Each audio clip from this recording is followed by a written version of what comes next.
네, 여러분, 안녕하세요. 어떻게 됐든 시간은 흐르는 것 같아요. 어, 토요일이 됐습니다.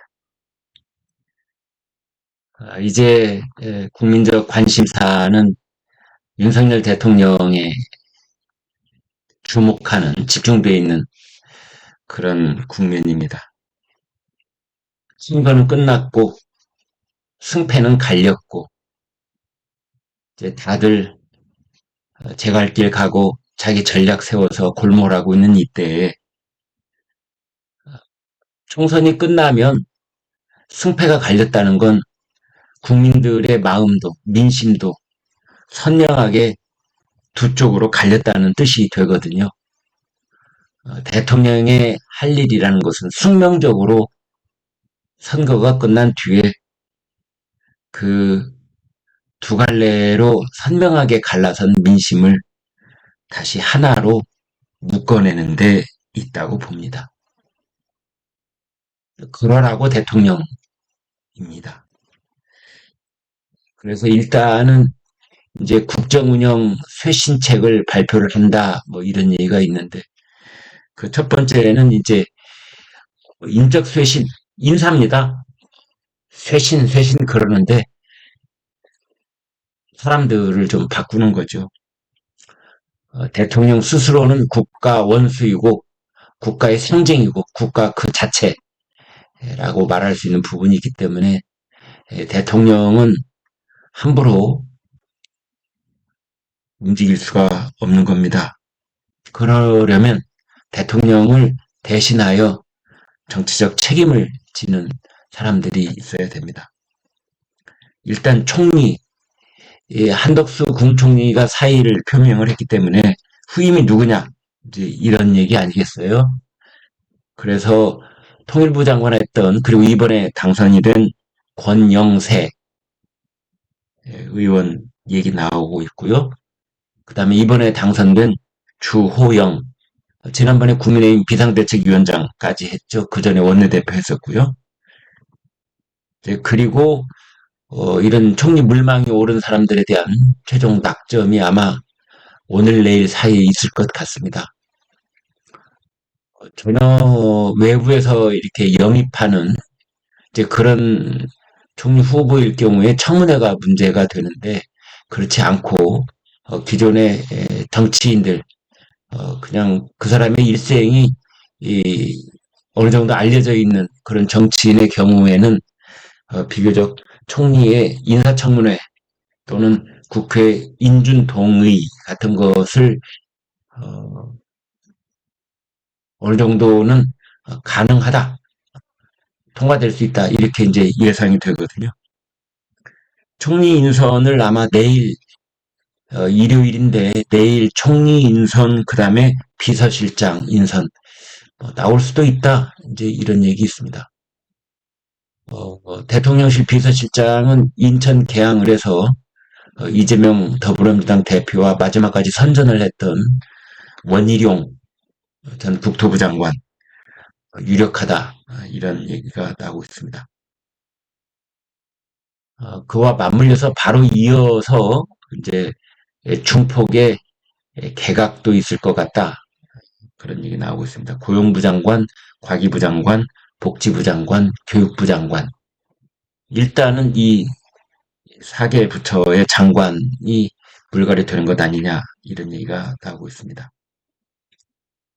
지금 그 윤석열 대통령은 총선 끝나고 목요일, 금요일, 이제 오늘이 토요일인데 연 사흘, 뭐 별다른 그 일정을, 공식 일정을 잡지 않고 아마 핵심 참모 또는 그 외부에 있는 자문을 할 수 있는 그런 인사들하고 유무선 통화를 하면서 뭔가 전국 구상에 들어가 있는 것으로 보여집니다. 월요일 날, 그러니까 4월 15일 날 대국민 담화를 할 가능성이 높다, 이제 이런 얘기가 나오고 있습니다.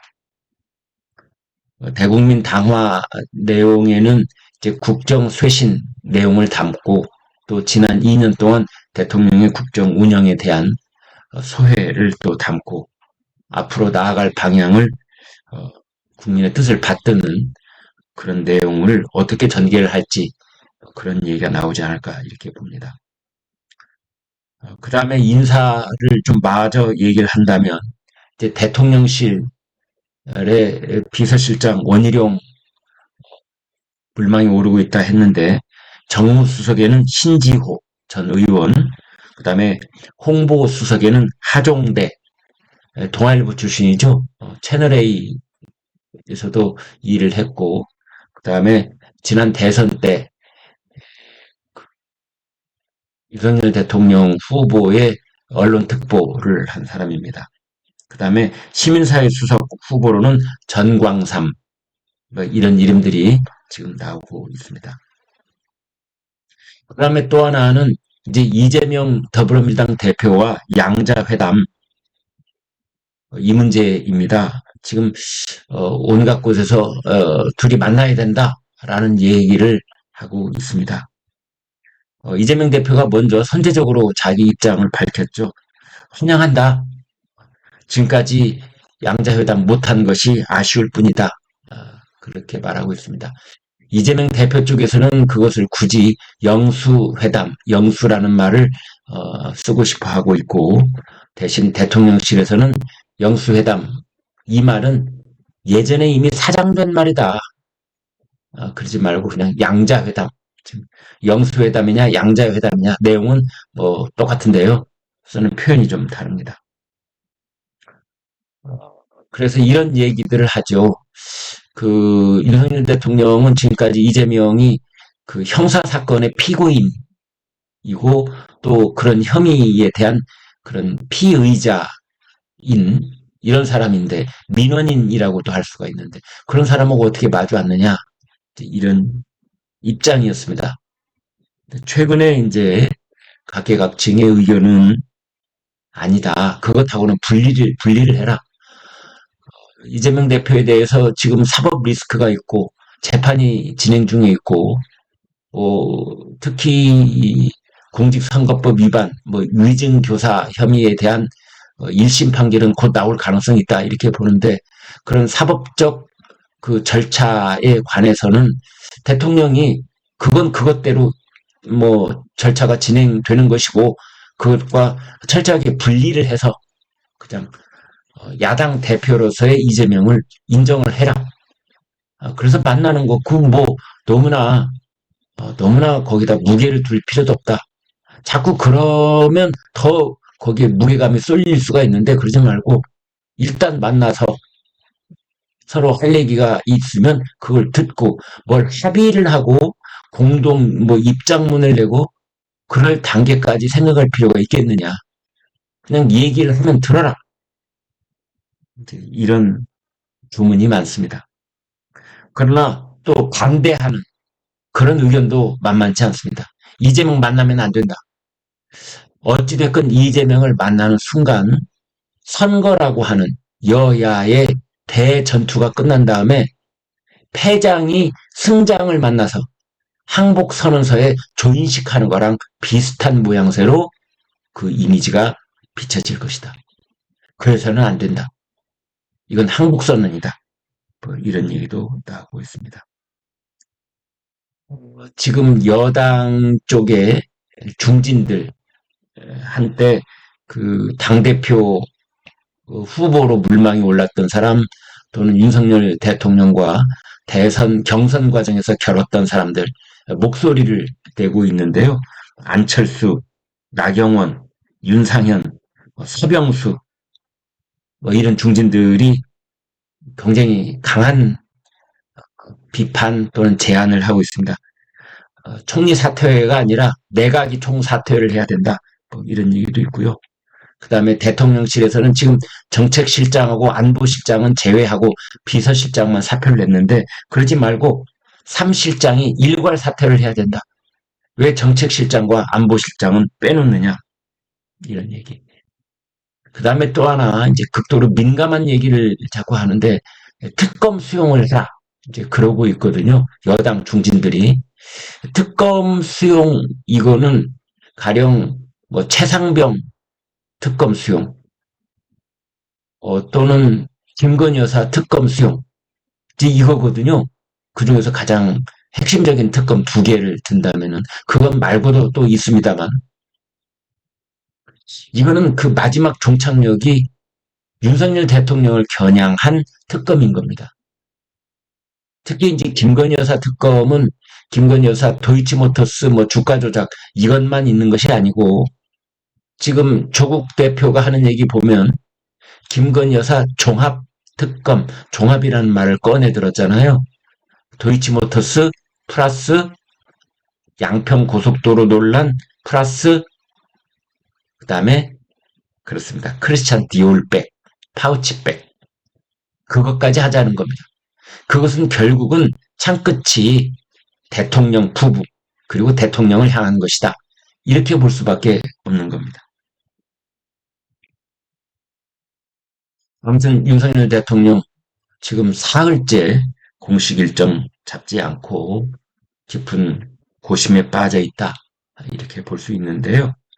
대국민 담화로 이제 월요일 날 예, 일단 국민들께 어떤 입장 발표를 할 것이냐 아니면 기자회견을 할 것이냐. 기자회견 가능성도 없지 않아 있다. 이렇게 보고 있습니다. 윤석열 대통령은 지금 거의 1년 반 동안 기자회견을 하지 않았거든요. 취임 100일 기자회견 이후로는 한 번도 열지 않았습니다.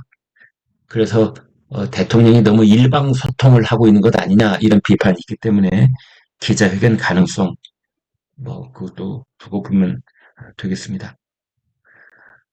그런데 제 생각은 이렇습니다. 결국은 여당 중진들 뭐 야당 말할 것도 없고 국민들이 이번에 총선 과정에서 윤석열 대통령에게 보여준 어떤 그 일단의 민심이라고 한다면 그것은 결국은 이제 이런 고비를 넘어가기 위해서는 대통령이 자기 살을 깎아내는 모습을 보여달라 이런 겁니다. 다른 게 하나도 없습니다. 저는 그렇게 봅니다. 김건희 여사를 포함해서 그리고 윤핵관 예전식 표현으로 한다면 뭐 그런 측근들을 쳐내는 것 이제 이거거든요. 읍참마속이라고 하잖아요. 이제 그런 모습을 보여줄 때 사람들은 대통령이 변했구나 이렇게 느끼는 겁니다. 민심이라는 건 어떻게 보면 복잡할 때도 있고 단순할 때도 있는데 대통령이 앞으로 국정 쇄신을 위해서 어떤 화려한 새로운 정책을 내놓고 거기에 야당의 의견을 많이 소화해내고 흡수해내고 이제 그런 측면도 물론 뭐 있겠지만 그보다는 대통령이 자기 희생, 자기 살을 깎아내는 모습 이걸 보여달라는 겁니다. 어떻게 보면 참 단순한 것 같은데 그거는 매우 위험한 일이 됩니다. 어려운 일이라기보다는 위험한 일입니다. 아까도 말씀드린 것처럼 대통령은 국가의 상징이고 국가의 그 자체입니다. 그걸 대통령은 함부로 사과를 하면 안 됩니다. 박근혜 전 대통령도 그랬잖아요. 함부로 사과했던 것이 지금 너무너무 후회가 된다. 사과를 하는 순간 윤석열 대통령이 지난 2년 동안 윤석열 정권의 국정 운영을 전체적으로 부정하는 꼴이 되는 겁니다. 그래서는 안 됩니다. 이번에도 윤석열 정부와 국민의힘을 지지한 민심이 전체 국민의 45%입니다. 그 민심 또한 놓쳐서는 안 되고 헤아려야 되는 겁니다. 아무튼 이제 분석을 해보면 그러면 50% 민주당을 찍은 국민들의 그런 속마음은 뭐냐? 민심은 뭐냐? 그건 윤석열 대통령이 그냥 싫다는 겁니다. 윤석열 대통령이 그냥 싫다. 구체적으로 정책을 하나씩 하나씩 분석하고 살펴보고 돌파보고 그래가지고 나온 결론이 아니라 그냥 싫어. 이거는 야당이 설정해 놓은 그런 프레임에 줏대 없이 말려 그런 측면도 나는 분명히 있다고 봅니다. 그 다음에 윤석열 대통령의 원칙을 고수하는 그러한 이미지가 그 야당의 프레임의 그 여과지를 통과하면서 불통의 이미지로 또 비춰진 측면도 있다. 그다음에 일부 언론이 그런 것들을 많이 생산해냈다. 뭐 그런 측면이 있는데요. 그럼 제가 예를 들어보겠습니다. 윤석열 대통령이 정책 실패 크게 한 거 있습니까? 문재인 정권 때처럼? 오히려 정책적으로 보면 평가받을 부분이 많죠. 윤석열 대통령이 뭐 대형 비리 사건에 휘말린 거 있습니까? 없잖아요. 윤석열 대통령이 뭐 개인 스캔들이 있어요? 과거에 뭐 여성 스캔들이 있다든지 무슨 뭐 월권 행위를 한 그런 스캔들이 있다든지 없잖아요.